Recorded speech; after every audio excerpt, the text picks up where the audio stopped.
तो आप अदालत के पास जाते हैं, अदालत को कहते हैं कि जनाब मैंने ये चेक जो है ना वो गारंटी पर्पज में दिया था, मैंने इसे पैसे नहीं लेने, मैंने पेमेंट इससे नहीं ली, मैंने इसके कोई लाइबिलिटीज नहीं है, ऑब्लिगेशन नहीं मेरे ऊपर है, मैंने चेक इसको दिया ही नहीं था, किसी और को दिया था, मेरा इसका लेन देन का मामला ही नहीं है, इसने चेक जो है ना चोरी कर लिया, इसने चेक उठा लिया, इसने किसी और से चेक ले लिया। अदालत आपसे एक चीज पूछेगी, इस वक्त 489F का जो आपके ऊपर सेक्शन लगा है, इसमें जो चेक है ये आपके अकाउंट का है।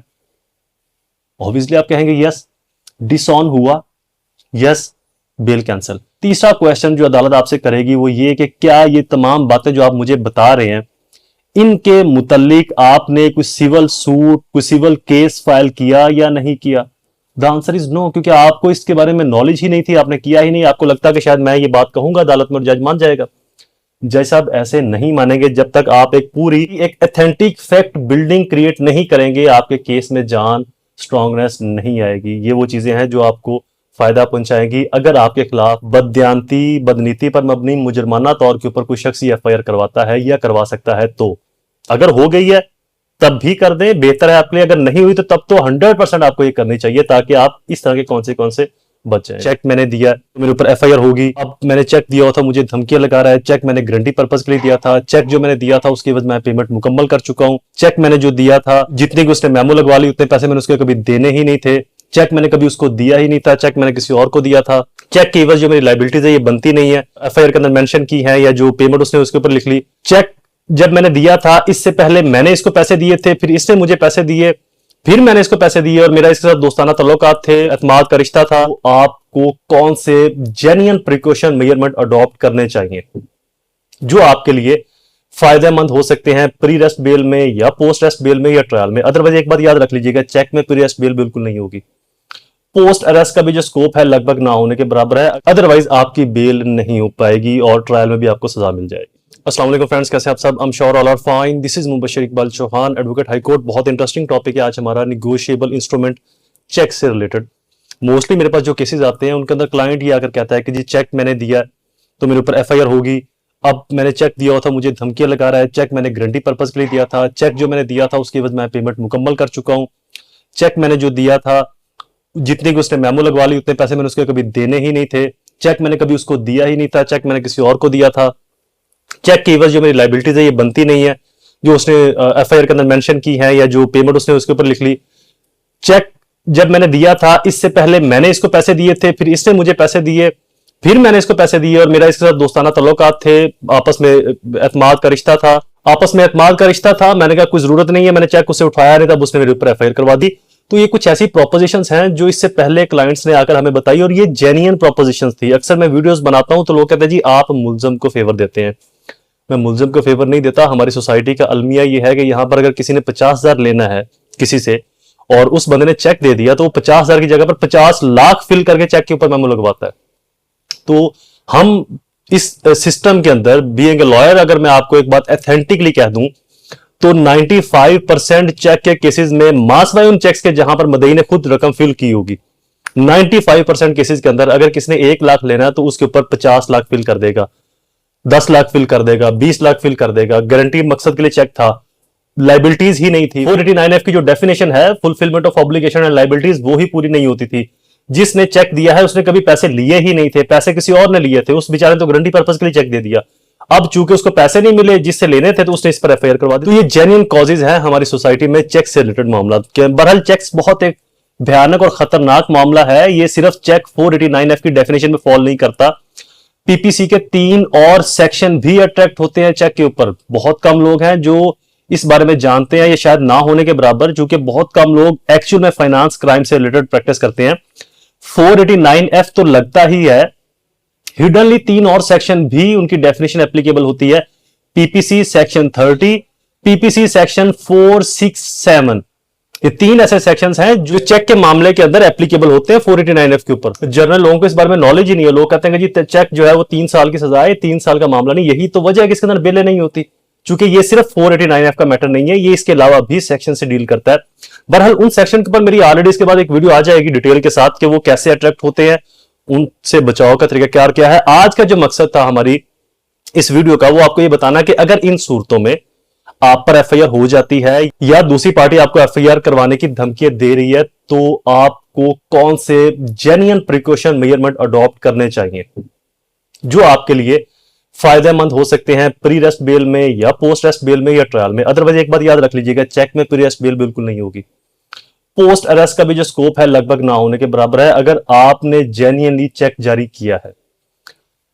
और अगर आपने जेन्युइन चेक जारी नहीं किया, उसके एवज लाइबिलिटीज, उसके एवज गारंटी, उसके एवज श्योरिटी, उसके एवज कॉन्सिक्वेंस कुछ और थे, चेक किसी और मद में जारी किया गया, आपने डायरेक्ट चेक उसको ये नहीं कहा कि ये लो चेक और जाके कैश करवा लो, गारंटी पर्पज में दिया, श्योरिटी पर्पज में दिया, वैसे आपका चेक उसके पास पड़ा था, उसने मेमो लगवा लिया, फिल कर लिया, आपने उसको चेक दिया था, बाद में पेमेंट फुल होगी और आप अब वो कह रहे हैं कि मेरे पास चेक गुम हो गया। इन तमाम सूरतों में आपको कुछ प्रिकॉशंस अडॉप्ट करने पड़ेंगे, अदरवाइज ये क्रिमिनल केस आपके ऊपर ऐसा बनेगा कि आपकी पोस्ट अरेस्ट में भी साल हर साल सुनवाई नहीं हो पाएगी। प्रिकॉशंस मेजरमेंट्स कौन से हैं वो भी आपको डिटेल से बताता हूं, और बाकी इसके अंदर कुछ ऐसी चीजें भी मैं आपको बताऊंगा जो अगर आपके खिलाफ एफआईआर हो जाती है 489F की तो आपको इसमें काफी ज्यादा रहनुमाई मिलेगी, हेल्पफुल होंगे। कुछ जजमेंट्स का भी जिक्र कर दूंगा। वैसे यहां पर मैं बता दूं कि मेरी जजमेंट की सीरीज में बहुत सारी 489F और फाइनेंस क्राइम से रिलेटेड जजमेंट्स अपलोडेड हैं, उनको आप जरूर एक दफा सुन लीजिएगा, वो आपके लिए हेल्पफुल होंगी।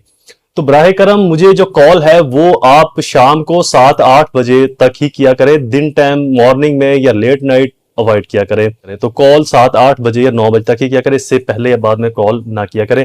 हाँ, आप अगर अर्जेंट कोई मामला है तो व्हाट्सएप के ऊपर वॉइस नोट सेंड कर दें, मैं उसको जैसे ही मेरे लिए फिजिबल टाइम होगा, जैसे ही मेरे लिए इजी टाइम होगा, मैं उसको सुन के आपको रिप्लाई कर दूंगा। तो अगर आप कोई भी चेक जारी करते हैं किसी भी मद में, तो एक बात याद रख लें। मैं अपने ही केस के अंदर ऑनरेबल जस्टिस अबरगुल साहिबा के कोर्ट में था, तो वहां पर हमारा जो केस चल रहा था उसके अंदर कुछ आर्गुमेंट्स हो रहे थे। तो ऑनरेबल जस्टिस साहिबा ने कहा कि क्या आपने जो चेक के इवज पेमेंट की थी दूसरी पार्टी को कहा, तो वो आपने अदालती रिकॉर्ड का हिस्सा बनाया था।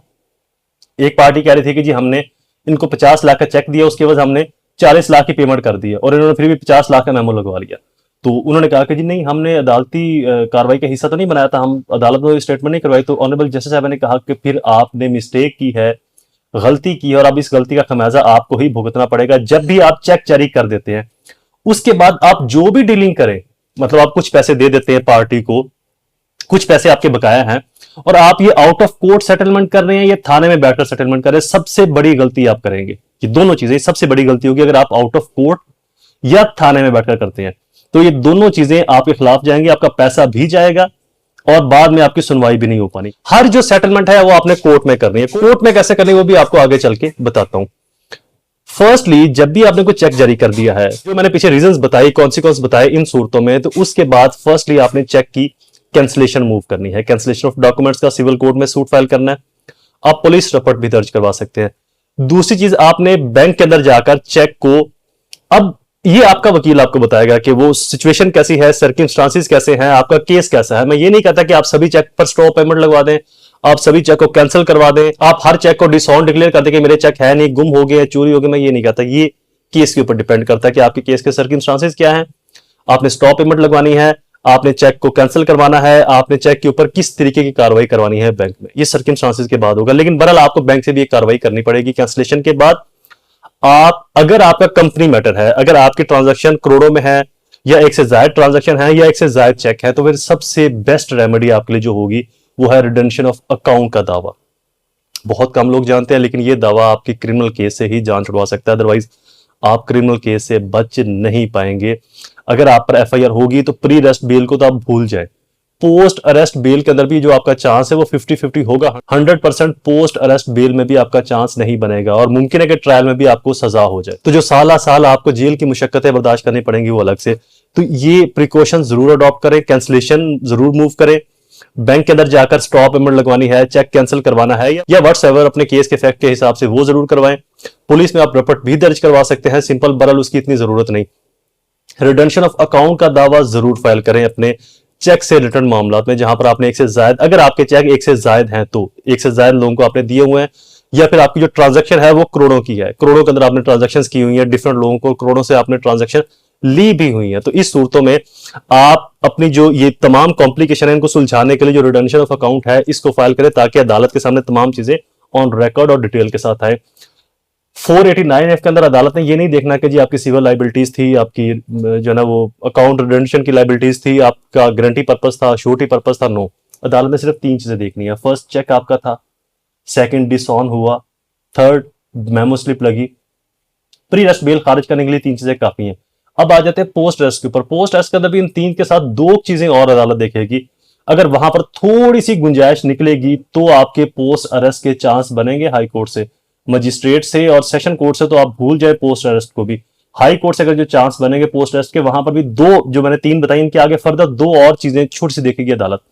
अगर वहां पर और वहां पर भी बहुत मुश्किल होता है उन 2 काइंड्स के ऊपर भी फुलफिल करना अपने आप को, रिक्वायरमेंट को, तो अदरवाइज आपकी वहां से भी बेल खारिज हो जाएगी। तो कैंसिलेशन जरूर मूव करें। अगर आपने चेक दिया है, अगर आपने कोई भी निगोशिएबल इंस्ट्रूमेंट दिया है, निगोशिएबल इंस्ट्रूमेंट क्या होता है, इसके ऊपर मेरी डिटेल से वीडियोस अपलोडेड है।